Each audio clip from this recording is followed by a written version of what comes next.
What's good, everyone? I'm back at it again with another video today, and this one's going to be about the Patriots. I meant to make a video about this earlier today. I just got back from practice, so I'm not a sweaty beast. I'm just, back from practice. Um, and I also meant to make one a week ago about the Cardinals, about J.J. Watt, how I think they're going to be contenders. You get Chandler Jones back, so Chandler Jones or J.J. Watt can go on the opposite side. Do they bring Hassan Reddick back? I mean, that's really, you solve your edge rush now. You can go best BPA, best player available, whether it's Kyle Pitts if he falls, wide receiver, corner, J.C. Horn. But this one's going to be at the Patriots, and my title is going to be The Patriots Go All In. I just delete it from my file. I don't know what happened, and some people will be like, oh, well, that's so obvious now that they signed these players. Like, why wouldn't they go all in? Well, why wouldn't they go all in? Get rid of these cookies. Is because they haven't, and they've had Tom Brady. They lost in the playoffs when they the first round 2 years ago to the Titans, and Tom Brady walked because he's like, if you're not going to bring anyone in to help me, what am I supposed to do? And then they won the Super Bowl 3 years ago against the Rams, but they only scored 13 points. So it was kind of that last year where they could get along, pushing the can with these practice squad white players. But they definitely needed a revamp, and Bill Belichick wanted to have this white player mentality, signing guys like Chris Hogan, and they just weren't good. And then Julian Edelman's now, he's older, injured, but for his ego, for his legacy, he wants to show that he can win without Tom Brady. If you didn't know, Tom Brady just won a Super Bowl, and then the Patriots were 6-10.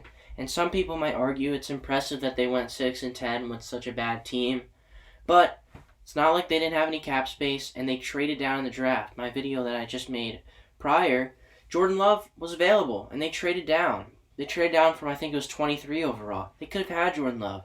They waited until July to sign Cam Newton to the league minimum. They did all these things. Players opted out. That's not really Bill Belichick's fault. But then some people are saying, oh, maybe he's telling his players to opt out so he gets a high draft pick.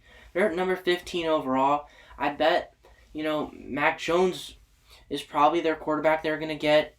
At best, Trey Lance falls, but I doubt it. So it's not like they, were tanking and got a good pick, because they don't really. But they have third and fourth round pick compensatory picks now. But it started with Trent Brown. So they traded a 2022. They traded their fifth round pick for Trent Brown, a 2022 seventh round pick. And so I called it. I was saying they're probably going to trade Marcus Cannon, as they have Isaiah Wynn on the left side, Shaq Mason, and Onwenu at guard, and then David Andrews at center. So they traded Marcus Cannon to the Texans for fourth, fifth, sixth round pick swaps. A swap, it goes from 15 to now 3 overall at those rounds. So pretty good value. Marcus Cannon can play right tackle. Left tackle still will be Laramie Tunsil, and then at right guard, they could slide in Titus Howard possibly. Jonnu Smith, tight end. I like this one a lot. I think he's very underrated. I know he didn't produce for us fantasy owners. That was because A.J. Brown came back from injury. Corey Davis popped off. So he's kind of the third option. And they also have Derrick Henry. And if you didn't know this, he's really good. And he can run people over. And they like to run the ball a lot. But I thought Devin Asiasi and Dalton Keene maybe had a chance to play, just because, Tom Brady, 6th round pick, didn't play for a while. He was behind Drew Bledsoe. It's such a complicated offense. You look at Damian Harris, who had a very good year, very underrated back. I think if he was in backfield, here's the number, just every down back, I think he's really good. I think he's really talented, but he didn't play at all last year. It's kind of like this Patriots thing, like a red shirt like they do in college, where no matter how good you are, like N'Keal Harry, I know he's been a bust. He's a first-round pick, and he didn't play at all, just because Josh McDaniels, his offense is complex. They just seem to sit people.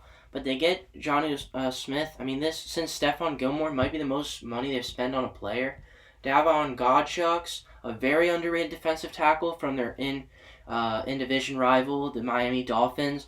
A very good defensive tackle. Matt Judon, an outside linebacker, 4-year, $56 million contract. They had a nice draft pick with Afrene Jennings and Josh Uche. You get Dante Hightower back. Kyle Van Noy maybe comes back. But it's not even with Hightower, Uche, now Judon on the edge, and Jennings, Anfernee Jennings from the draft. And a pretty good, solid linebacking crew. Jalen Mills. This one's a little confusing to me just because you drafted Kyle Duggar. You have Patrick Chung. I know he's getting up there in age. I'm blanking right now on the other. I'm going to look this up because this is going to drive me crazy.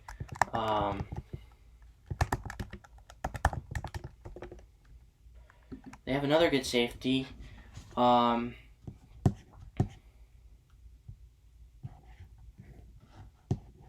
on, load.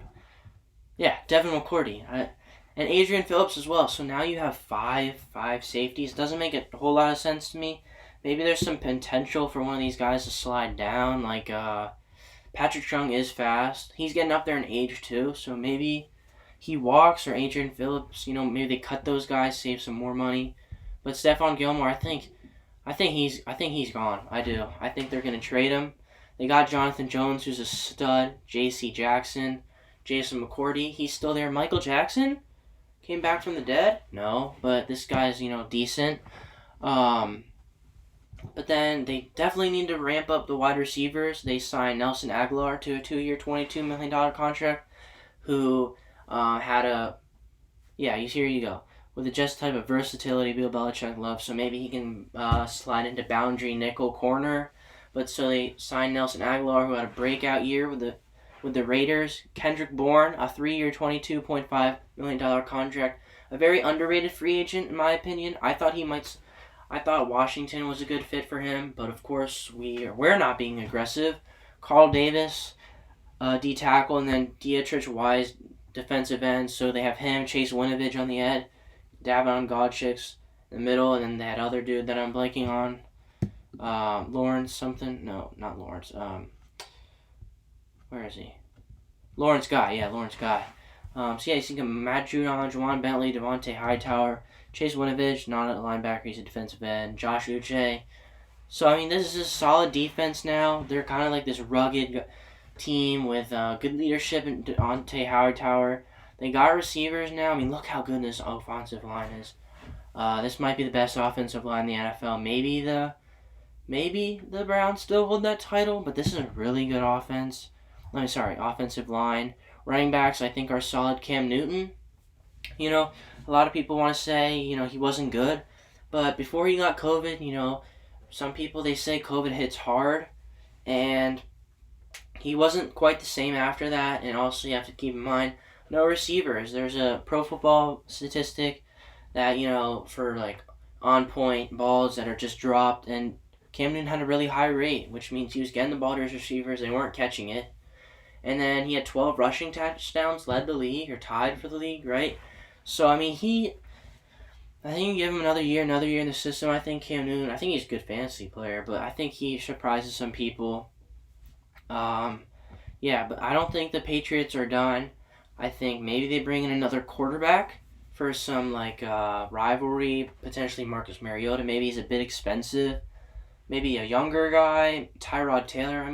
I think Cam Newton's ceiling is higher than all those guys, but Jarrett Stidham, gosh. But I think they probably bring in a quarterback, maybe get some competition. I think the receiver, I think it's probably done now, because at 15, I think Jalen Waddle still might be there, Devontae Smith potentially, if people worry about his frame. I think you could quote-unquote reach with someone like Rashad Bateman. I think at 15 now you could go best player available. I think this team now kind of has a pretty good roster outside of maybe quarterback. This is the only question mark to me. And then if you get Stephon Gilmore, you're probably getting a high second, low end first, 29 overall for the Packers. So you can maneuver to get a quarterback. Trey Lance would be great behind Cam Newton. Fast quarterback, mobile, strong, big arm. But yeah, it's definitely going to be interesting to see if Cam Newton can play even half decent. This is going to be a contending team. Playoff team. Playoff bound team, though. Right, they had the opt-outs last year. The Dolphins, they seem to kind of be struggling right now. They just let go of Davon Godchicks, Kyle Van Noy. I don't really know what they're doing. Tua was not impressive last year, and I hope he does great because I like him, but I don't know if he will. I think the Bills are kind of set in stone, a really good team. And then the Jets, If they keep Darnold and trade down, they could get good players, but I think they don't. I think they get Zach Wilson. I think they're a competitive rebuilding team at best, so I think that number 2 spot's wide open for the Patriots to get. I think they're standing about 7-9 at worst to 10-6, maybe 11-5 at best. But let me know what you guys think. And we can just go to FanSpeak real quick. They still have like a pretty good amount of money. I think their D-line, I think that's, solid. I think their linebackers are solid. Right now, their corners are still very good with Stephon Gilmore. Safeties deep. $27 million about. I don't know if Kendrick Bourne's in here yet. Nelson Aguilar, but they still have a decent amount of money. I think they'll get even more draft capital. But yeah, tell me what you guys think down below. I respond to all the comments. I really do think that they're going to make another big move coming up. Maybe they have already, as I haven't checked any updates. But let me know what you guys think.